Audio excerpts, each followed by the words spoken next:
Hello friends, welcome to mom's kitchen Banu. இன்றைக்கி சிம்பிளாக டேஸ்ட்டாக சட்டுன்னு செய்கிற மாதிரி ஒரு மஷ்ரூம் கிரேவி எப்படி செய்யறதுன்னு தாங்க பார்க்க போகிறோம். வாங்க இப்போ வீடியோக்குள்ளே போகலாம். வீடியோக்குள்ளே போகிறதுக்கு முன்னாடி நம்ம மாம்ஸ் கிச்சன் பானு சேனலை சப்ஸ்கிரைப் பண்ணுங்கள். மறக்காமல் பெல் பட்டன் கிளிக் பண்ணுங்கள். வானலில் ஒரு ஸ்பூன் பட்டர் போட்டுக்கலாம்.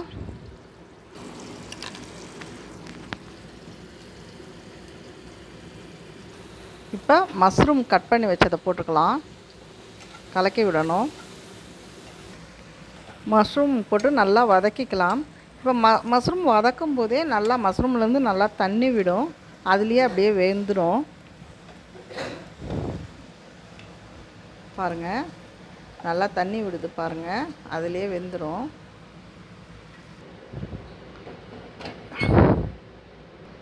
இப்போ இந்த மஷ்ரூம் வெந்துடுச்சு.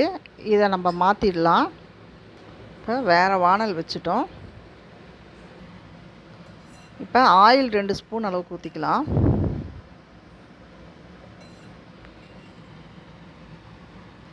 இப்போ ஆல் ஸ்பைசஸ் எல்லாம் போட்டுக்கலாம்.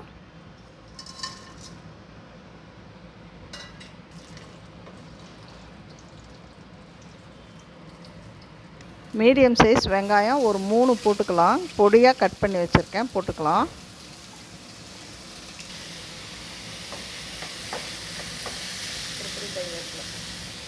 கொஞ்சம் கருவேப்பிலை, அதையும் போட்டு கலரி விடணும்.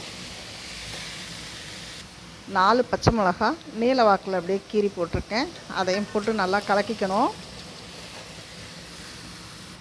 1 ஸ்பூன் இஞ்சி பூண்டு பேஸ்ட்,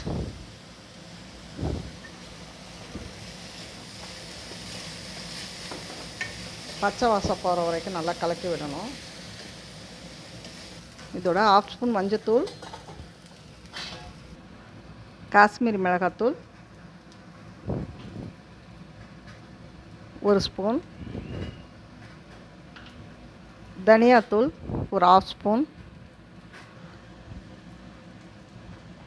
மிளகாத்தூள் நான் காரம் பத்தாது 2 ஸ்பூனாக போட்டுக்கிட்டேன். கரம் மசாலா 1 ஸ்பூன். இது நல்லா பச்சை வாசனை போகிற வரைக்கும் நல்லா கலக்கிடணும். தக்காளி மிக்ஸி ஜாரில் அரைச்சி வச்சுருக்கேன். மீடியம் சைஸ் தக்காளி ஒரு 2 அரைச்சி வச்சுருக்கேன் பெருசாக, அதை போட்டுக்கலாம். இப்போ கொஞ்சமாக அப்படியே லைட்டாக ஒரு 1/4 கிளாஸ் அளவுக்கு தண்ணி ஊற்றி இதை அப்படியே வேகட்டும். இந்த பச்சை வாசனமெல்லாம் போகிற வரைக்கும் தண்ணி சுண்டட்டும்.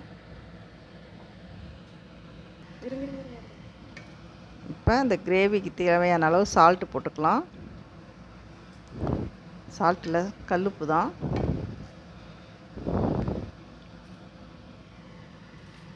இப்போ நல்லா கொதிக்கிச்சிட்ருக்கு. நம்ம வதக்கி வச்ச மஷ்ரூமை போட்டுக்கலாம். மஷ்ரூம் போட்டு நல்லா கலக்கி விடணும். இப்போ நம்ம மூடி வச்சிடலாம். நல்லா கொதித்து நல்லா வேகட்டும் இந்த மஷ்ரூம். இப்போ மஷ்ரூம் நல்லா வெந்துடுச்சு. இப்போ ஃப்ரெஷ் க்ரீம் போடலாம்.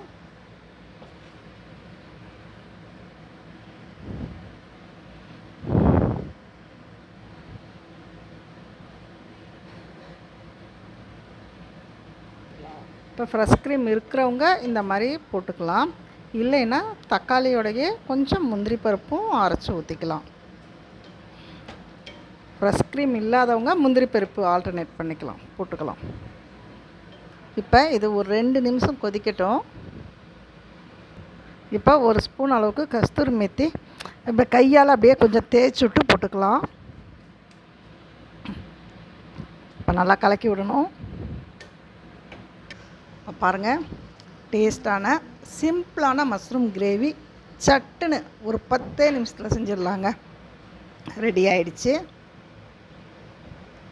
இந்த வீடியோ பிடிச்சிருந்தா லைக் பண்ணுங்கள், ஷேர் பண்ணுங்கள், சப்ஸ்கிரைப் பண்ணுங்கள். வீட்டில் ட்ரை பண்ணுங்கள். மறக்காத நம்ம சேனலை சப்ஸ்கிரைப் பண்ணுங்கள். தேங்க்யூ. தேங்க்ஸ் ஃபார் வாட்சிங்.